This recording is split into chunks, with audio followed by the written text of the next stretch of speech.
Our next story is all about a young lad called Jonty Martindale, and Jonty came from Bromley Cross, Bolton, in 1795.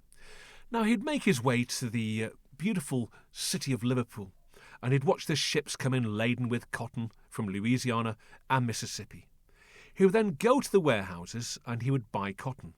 He would then sell that cotton to the textile barons of Lancashire and Yorkshire. His coach arrived in Clitheroe at a place called the Swan and Royal Hotel, where all the textile barons were enjoying a meal upstairs. It was a bitterly, bitterly cold December day. As he made his way to the front of the building, he saw the landlord, a chap called William Hemmings, and Hemmings said, "Hey, Jonty, you're looking a little bit jaded, lad. What's the problem?" "Well, I am a bit worried about my wife. She's expecting me first child, and I told her to buy her side when she goes into labour." "Oh, don't worry, Jonty. The textile barons upstairs in the dining room. They'll be downstairs very soon. They'll take all your orders. In the meantime, there's a hot meal for you there, and a drink as well.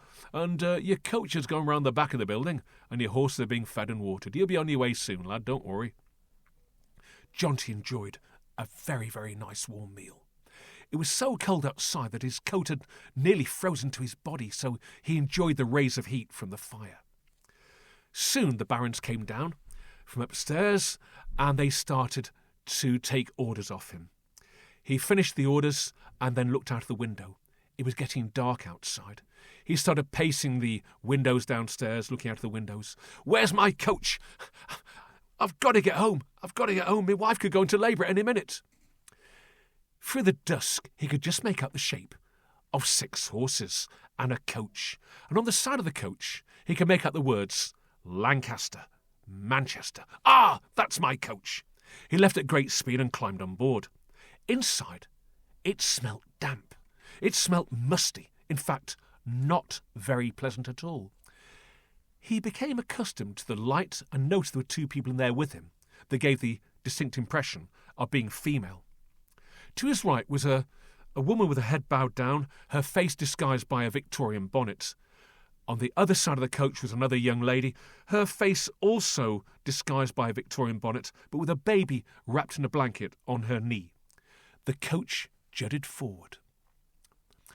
Jonty made a request. "Excuse me, ladies, would you mind if we open the window, please?" There was no answer. He made another request. "Would you mind if you just open the window, please?" No answer. He stood up and reached the leather strap, attached the window frame, and tugged it down. As he tugged it down, to his horror, the whole window casing was rotten and came away in his hand. He then heard a scream that went straight through him. He turned to the right, and the lady sitting next to him had slowly raised her face, and where there should have been a face was a hollow, dark cavity. Jonty screamed.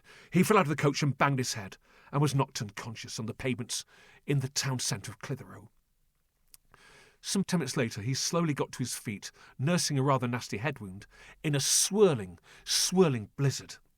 He made his way back through the town centre to the old Swan and Royal Hotel. When he got to the door, there was the landlord. "Hey, Jonty, let me dress a head wound. Where have you been to?" "Well, I got in a coach. This woman showed no face. Someone showed a baby." "Jonty, calm down, lad. Calm down. Your coach is still around the back of the building. Your horse is still being fed and watered, and if you look outside, the snow is so deep and so thick that any coach that arrived here would have definitely made an imprint." Jonty spent the night there. The following morning his original coach was ready, and he got back to Bromley Cross, Bolton, just in time to witness the birth of his baby daughter. However, he did some research and found that the Lancaster Manchester, some 3 years previously, did leave Clitheroe for the city of Preston.